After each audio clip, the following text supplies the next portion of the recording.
Since 2015, I have had 10 head and neck cancers, 3 on my gums, 1 on my inner cheek, 2 on my lips, 2 of my tongue, with one of those resulting in the removal of the left side of my tongue, and because of metastases, removal of the left lymph nodes in my neck. I've also had 2 throat cancers, with the second diagnosis needing chemoradiation to treat it. I'm seen both by an ENT and oral surgeon on a regular basis. The median lifespan for those with Fanconi anemia is 33, and I am currently 43. And there's not a day that goes by without me wondering when the next cancer will be diagnosed, as almost certainly that will happen. But I remain hopeful.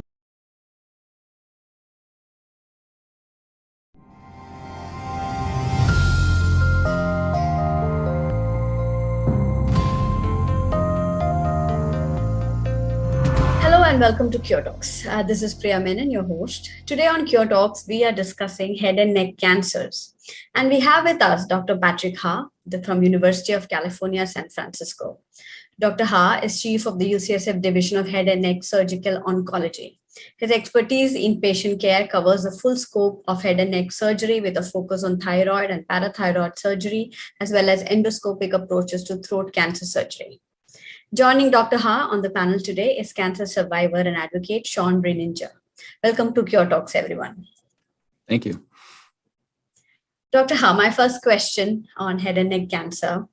Maybe you could tell us a little bit about the kind of how common it is and how it typically presents itself. My assumption is that head and neck are relatively small areas that are in some ways visible, at least on the outside, if not on the inside. So it tends to present itself at typically a fairly small stage because you would notice something before a tumor got very big. So is that right? How does a typical patient present themselves? Sure. Well, so as you can imagine, that's a pretty broad question, but there are so many different areas of the head and neck. And interestingly, depending on where it shows up, you might have different symptoms. The cancer will behave very differently. And even our treatment approaches will be quite different. So overall, there's about 65,000 head and neck cancers a year in the US. And that covers anywhere inside the nose or throat and the salivary glands, but that's excluding the thyroid gland, which has sort of its own type of behavior. But so sometimes, the first things people notice is a bump in the neck. And that might either represent a salivary mass or it could represent a lymph node, which means it had spread from somewhere else. But from within the throat, what can be challenging is that it's not always easy to see. So things that are in the mouth, you might notice, that might be painful. But things deeper in the throat, you may not notice. It may just feel like a tickle in the throat. So it can be kind of disconcerting sometimes to try to understand, what that symptom might mean if you can't see it. So there are times, like you said, when the cancers may present early, but there are often times, unfortunately, when they can be hidden. And you wouldn't be able to notice it until later on. Uh-huh. Okay, so what are head and neck is practically quite new for me, and I've been reading up for this show. So what are some of the risk factors, and is there any screening that is recommended for patients? So the biggest risk factor that we know of is smoking. And, as you can imagine, the smoke would, interface with all the different areas of the head and neck, whether it's the nose, the mouth, the throat, the voice box. So all those areas are at risk. And that's a quite high incidence of head and neck cancers in the patients who are consistent smokers. Alcohol also can play a role. While it's much less than that of smoking, the risk. If they're combined, then it's even worse. So there's something about the damage that occurs from both alcohol and smoking that increases it even higher. Lately, and I'm sure we'll talk more about it, but HPV has been an increasing risk factor. And that generally, it is a sexually transmitted disease. So, those sexual practices can sometimes lead to an increased risk, although it's still quite low in the grand scheme of things. But those are the predominant risk factors. And then there are some genetic disorders, and, we'll probably get into that, but things like Fanconi anemia, there's other susceptibilities that can actually lead to an increased risk of head and neck cancers, but most of the times they're acquired, meaning that it's not a genetic predisposition. It's not passed down from, family to family member in that way. So it's usually some sort of, change that has occurred during one's lifetime.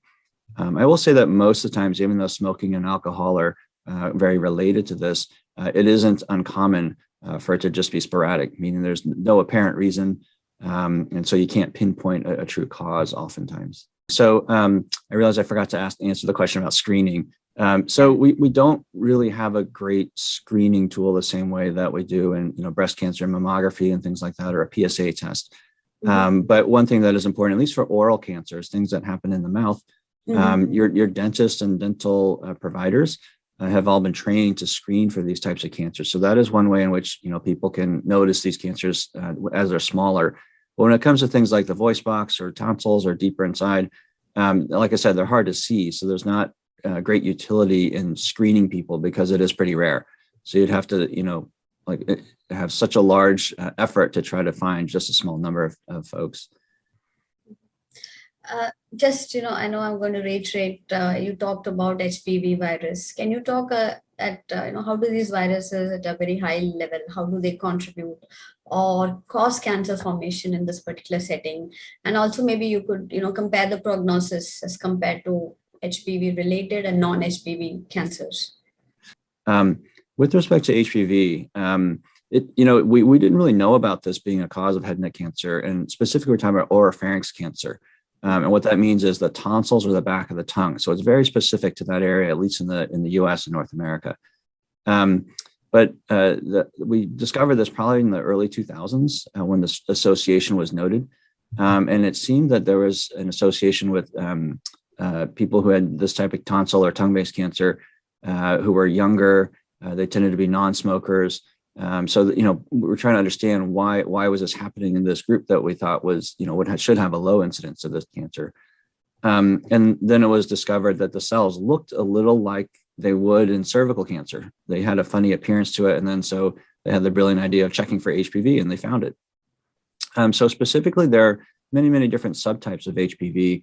And the subtype that is most commonly associated is type 16, although there are some others. But that accounts for probably 90% of the oropharynx cancers. And the way it works is that the HPV will integrate and, kind of interfere with the DNA of the cells in the tonsil or tongue base.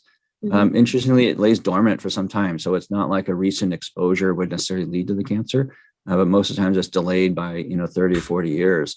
So the age group of people who get this cancer is not 20-year-olds or teenagers, but it's still happening in people who are 40 and above typically. So we don't know why that dormant period exists, but somehow it is able to interfere with the cell's processes, and then they turn into cancer later on. In terms of the behavioral differences, as you alluded to, there is a difference in the type of patient. So meaning, it can be associated with smoking, but oftentimes people who have this cancer, they don't have the same risk factors, simply the HPV that can cause the cancer. In a way that may contribute to the fact that the prognosis is also much better. So more recently, we had to adapt and change our staging system to account for HPV-related oropharynx cancer because the survival was just so much different than that of patients who didn't have HPV with the same type of cancer in the oropharynx. So the prognosis is much better. And I think what's happening now is there's been this transformation of understanding, well, how do we treat it more differently?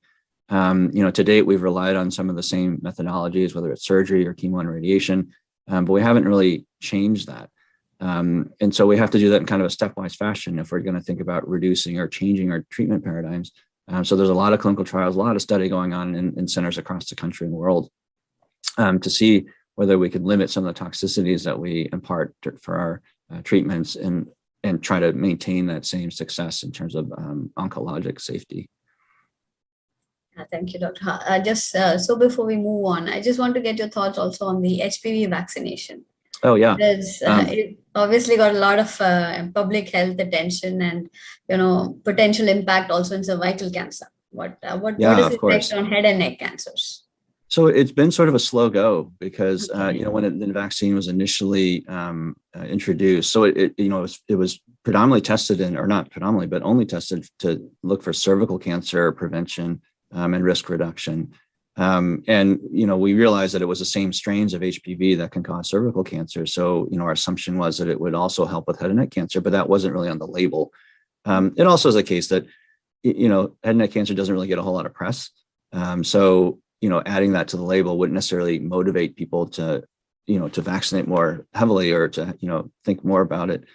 But that being said, more recently, the FDA did come out with the fact that the HPV vaccines would be helpful for head and neck cancer. So that is now on the label.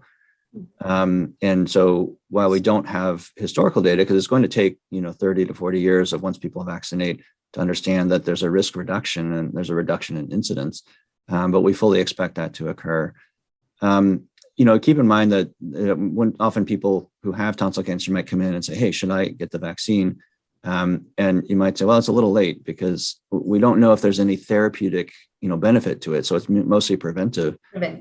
So what I counsel my patients is get your kids, grandkids, and everyone around you to get vaccinated because, you're sort of an indicator of what could happen. And, we want to prevent that, but I'm not sure that's really helping the person with the cancer at hand. Sounds good. Dr. Han, now I'm going to get Sean into the discussion. Sean, you're a cancer warrior and have had head and neck cancers. It'd be great if you could share your story briefly with us.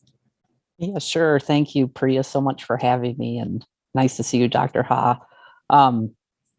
So my head and neck cancer journey first started with a diagnosis of the genetic disease Fanconi anemia. I was diagnosed with the disease in June of 2011, and by that December, I was undergoing a bone marrow transplant. Fanconi anemia will almost certainly lead to bone marrow failure or leukemia. It is key to have a transplant before you reach those stages, as transplant becomes more difficult with either diagnosis. Even though I received a transplant, which cured the disease in the blood, I was still at high risk for getting additional cancers. So since 2011, I've had bladder cancer, which resulted in the removal of my prostate and bladder, and over 100 skin cancers, including melanoma. Those with Fanconi anemia are also 700 times more likely to get head and neck cancer. Yeah. So my risk of head and neck cancer was also higher because of the radiation I received during transplant. Since 2015, I have had 10 head and neck cancers, 3 on my gums, 1 on my inner cheek, 2 on my lips, 2 on my tongue, with one of those resulting in the removal of the left side of my tongue, and because of metastases, removal of the left lymph nodes in my neck. I've also had 2 throat cancers, with the second diagnosis needing chemoradiation to treat it. I'm seen both by an ENT and oral surgeon on a regular basis. The median lifespan for those with Fanconi anemia is 33, and I am currently 43.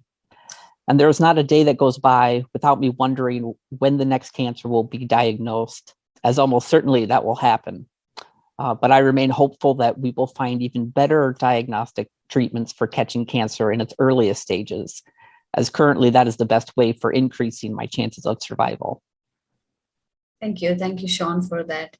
Are you currently on any treatments or?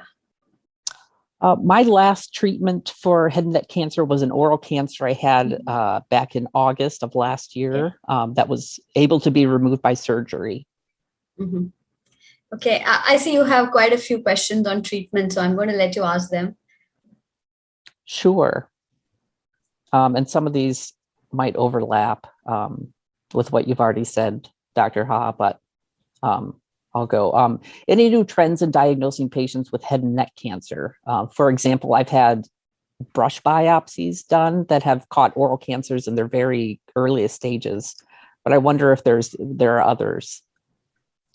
Yeah, so coming down the pike, I think, again, there's different subsites where different things and testing modalities may be relevant. I think for oral cancer, a lot of it ends up being visual. So, we do end up, it sounds like you're being seen regularly, by several teams to look around, look for white patches that don't belong or persist. And that's something that people at home can do. They can open up their mouth, look around, take a flashlight.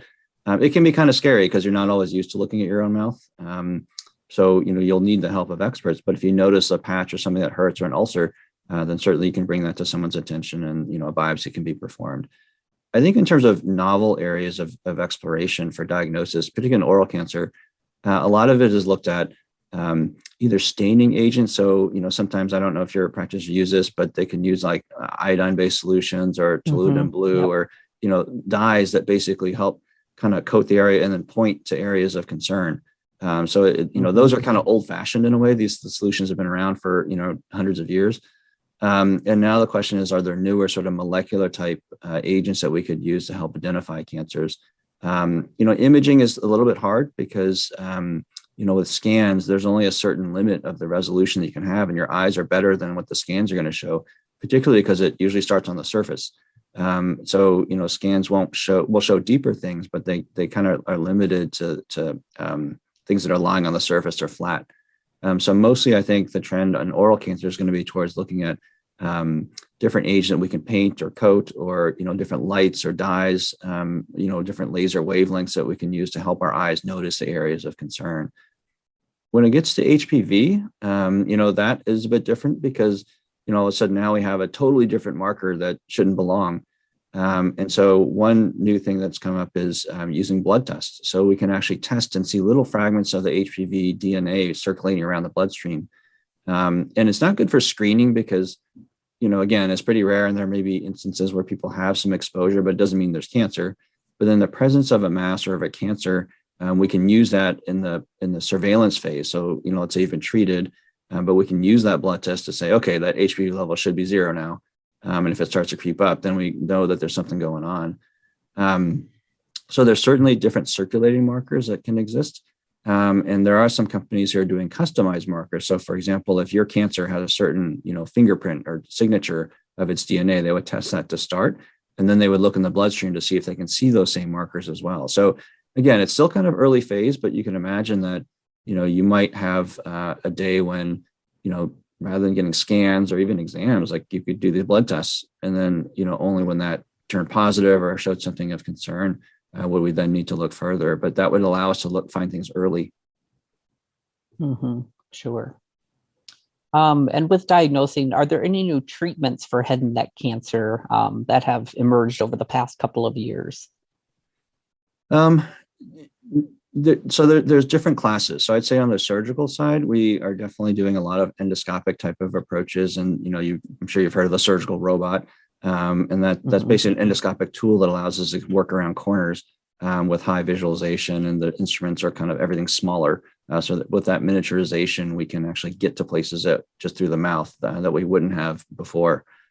I'd say that, on the radiation side, there are different radiation modalities. So you might have heard of proton therapy, which is just a different way of delivering the radiation energy that hopefully will lead to fewer side effects. Proton centers are still kind of emerging, so it's not that they're, in every town, but we'll see what happens, and whether that technology sort of sticks for head and neck cancers.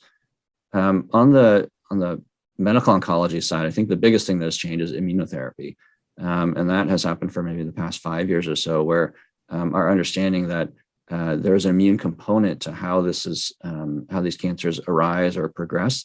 And that we can actually unlock your own immune system to go fight the cancer has been really intriguing. Because as you might imagine, with chemotherapy, for example, we give the drug and the cancer responds. But then once you stop the drug, or the cancer gets smart and now, kind of develops resistance, then, that drug is no longer useful. For immunotherapy, the concept is that if your immune system can go attack it, it can recognize and then attack the cancer, then it's sort of like you've trained your own body to do what it needs to do. So you can almost release and stop giving the treatment, and you might still have, durable effect. So we've had patients on this where the tumors can, seemingly magically disappear, but then also can stay that way. Because it's not just that when you stop the drug that there's not a lingering effect. In fact, you've trained the body to kind of do what it needs to do. So that is a huge area of investigation of different combinations, different types of drugs, and also understanding when to give it. Do we only give it at the end? Do we give it at the beginning or in the middle? And how do we, combine that with our current treatments? Also, we hear a lot about CRISPR gene editing in the news. Do you think that will become a treatment option for head and neck cancers? It depends on the subset of cancers. So for example, even for Fanconi anemia, so is what you have, there's still many variants of it. So it could be that, for something like that, where it's truly a genetic disorder, the idea or the concept that we could replace and fix that gene and then get those cells to kind of behave appropriately, that would be amazing. Yeah, there could be some possibility of that down the road. I mean, there's obviously a lot of technology that would need to be developed to make that reality. The issue is that for most of the other head and neck cancers, it's not a simple switch. It's not just one gene leads to one problem, and then that leads to cancer. It's usually a combination and a mix of all sorts of different types of genes. Although we said for the blood test that it would be kind of crazy to try to, understand what the tumor is and then find it in the bloodstream and be able to use that as a marker. And, we're starting to actually do that now. So you could envision, a time when there was like a series of different, gene editing tools that you could use for different various genes, and then apply a custom level of that to different patients, depending on what their errors were. So it's possible. I don't want to ever say it's not possible, but it's not, let's say, the first thing that they're going to try. There's certain disorders that have just one hook, and then, you can change it, and then, it might lead to the desired result. But the head and neck cancers in general tend to be a little more complicated. With all these diagnoses, my wife, Allison, has been by my side as primary caregiver. Do you have any words of advice for caregivers of patients with head and neck cancer? Oh, sure. Yeah. I mean, the moment we meet someone, from their initial diagnosis, I tell them, look, it's going to be a long road, and we're going to end up on the good side of it, and we're going to do everything we can. But that none of it is easy. So none of the therapies that we've talked about briefly, whether it's surgery, radiation, chemo, they all have different side effects. They all have different, processes as they unfold. And we know that we're taking a toll on the patients, and we're, causing a lot of harm with the hope of trying to, bring back some normalcy to your life. But the caregivers often get forgotten, so I think I love it when I see patients together, with their spouses or caregivers, friends, family. And I know that COVID has impacted some of that, but hopefully we're getting back to, where we can see people in person and together. But, I do spend time to talk with them and just, check in, make sure they're doing okay. We have a lot of support networks. So I think that for these support groups that we often participate in and host, we encourage everyone to come. Families and, loved ones are often on the line. Now it's mostly Zoom like this. But, it allows everyone to participate and sort of understand that while you're the one going through all these treatments, unfortunately, that they're also shouldering quite a bit of burden. So it's important not to forget that it's a team effort. As a doctor, what hopeful messages do you have for us head and neck cancer survivors? Well, I think that, first off, the diagnosis can be scary. So I think oftentimes the hope we provide is that we know what's going on. And I think that initial visit, it just by the nature of the fact that this is fairly rare, that you don't often have many friends who've gone through this, or, people that you can talk to and say, hey, what to expect. So having that visit to understand the landscape of what's, needs to be done, how am I going to do, just to understand the plan basically is sort of the first step in the whole process. But I think that the hope is that, that everyone understands that everything we do is for a purpose. So the harm that we cause is for the good that we hope to get at the end, like that we hope to reap those benefits. I think what's also wonderful, especially I'm spoiled working here at UCSF, is that it's a team. So I don't ever view that, the surgeon is the one who's going to go in and take everything out, because oftentimes we don't. As you've alluded to, there are some cancers that you've had surgically managed, and there's some that are not, that we go, hey, this is a better case for radiation or chemo. And so working within that team is also, I think, very comforting to the providers, but also to the patients, so that you all understand that there's like 100 different heads thinking about your cancer and how to best treat it, and then how to manage those side effects. And so I think understanding, that when you meet the swallowing specialist and you meet the dental oncologist, you meet the social worker, the nursing, all these folks who are, taking part in your care, you understand that that you're being thought of not just as a, as a disease or as a cancer, but more so that there's a comprehensive look into the cancer that you have. So I think all those things provide hope, and then not to mention the fact that we're still innovating. We're still trying to collect tissues and do research in the lab, and trying to make a difference, I think, in a way that we do with our hands, but also then with our minds, once we start thinking about disease more deeply, and how to try novel therapeutics and introduce that to patients. Thank you, Great. I Sean. think those are mine. Yep. Thank you, Sean. Great, Those are thank great you. questions. Dr. Ha, I'm just going to take a little step back. I know you spoke a lot about the treatments on Sean's questions. I just want to, just elaborate a little bit on that. So imagine somebody who's just been given a diagnosis, right? What would be the general approach in terms of what's common and what's different based on specific situations? And I think for head and neck cancer, preservation of function plays a very important part, like swallowing, nutrition, voice, etc. And I know you talked about a whole team who actually manages this. So a little bit on that would be helpful. Yeah, sure. So we sort of been alluding to it, but depending on the subsite, we may or may not favor surgery over non-surgical approaches. Mm-hmm. So it's often the case, and there's sometimes when we're split down the middle, where we could do this, we could do that. It just sort of depends. So a lot of what we do in the office is explaining the nuances of the differences. You'll often meet all the folks taking care of you and who have some opinion about what's maybe the best treatment plan for you. And then we culminate that with something called a tumor board. And I believe that most places do something similar to this. But we all meet in a room. Well, okay, now it's on Zoom, but we meet and we talk about people. We discuss their disease. We look at the radiology. We confirm the pathology. And those nuances can often make a difference in our thinking of what's the best treatment plan. Sometimes we have to make tough decisions, on maybe the best cure would be removing the voice box, but then that person would be left, altered and maybe not able to work or, do the things that they enjoy doing. So maybe in those situations, we'd even accept a slightly less, optimal cure regimen, but in an attempt to try to preserve their function. So these are pretty difficult conversations to have. They're difficult to understand because, how do you explain what it's like to have a laryngectomy? How do you explain what the voice would sound like afterwards? And this is where I think patient advocates like yourself, Sean, are so important. So we have many patients, for example, who've had laryngectomies who said, look, I'll talk with any patient who comes through, I know what they're going through. They can see what I'm like and, help them understand at least. And I think that's so important because we can only approach it so much medically, and we tend to talk, I guess, thinking about the cancer and all the technicalities of what I'm about to do, but sometimes it's easier to show what it's going to be like just by meeting someone who had it done. So yeah, there's so many different aspects to it. And so that's why we've created such a big team here. But it really is through communicating, not just with the patients and families, but with each other, the care team, as we think about like, what is happening right now? What are we trying to optimize?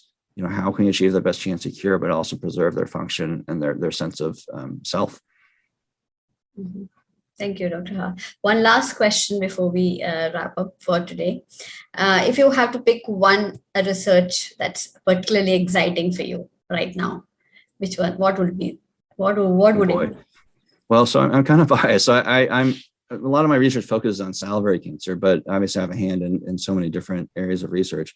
Mm-hmm. I'll broadly say that the field of clinical trials is something that is extremely exciting. And I've gotten to see that more and more here at UCSF, but the thought of taking novel therapeutics and bringing them into the clinic is extremely exciting. And so this can happen at all levels, whether it's with surgery, whether it's with radiation, or with, chemotherapy or immunotherapy. But seeing the effects of things that we normally would not have tried, and seeing something dramatic, which we have seen for some of these trials where we're not sure what's going to happen, but we design it in a safe way. But then the effects can be quite profound and astonishing. So for every one of those, you think, wow, think how much effort and, finances and, commitment on the patient side to undergo these kind of newer things has led to, this result. And then you start thinking more globally, well, how can we now take this and, make it more standard? Just that process, which can be pretty cumbersome. It makes it all worth it when you see these results in front of you. And it also fills you with hope, as you were saying, Sean, like, what do you say, right? When we keep doing the same thing, we know what results we're going to get and the percentages that we can achieve now. But the real question is, what can we do in the future?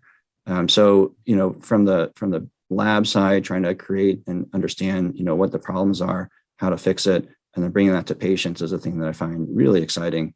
And every day we're seeing that here. So it's really, it motivates us to do even better. Thank you very much, Dr. Ha. Sean, you've gone through a lot. You have survived, and do you have any message for the audience? Yeah, I think my biggest message is to get screened early as soon as you feel or see something suspicious, even if you don't have a history of head and neck cancer in your family. One of my tongue cancers was mild dysplasia, and within the next 6 weeks, it with being monitored closely, metastasized and was a stage 3 squamous cell carcinoma that metastasized to the lymph nodes. So these cancers can move quickly, and I just hope that when people feel something or see something that's just not quite right, that they really take that seriously. Thank you, Sean. Thanks. Thank you, Dr. Ha, for educating us on the head and neck cancers, and Sean for your story and those great questions. Thanks. And we also thank UCSF Helen Diller Family Comprehensive Cancer Center. This talk will be available on curetalks.com. So thank you, everyone, and have a great day.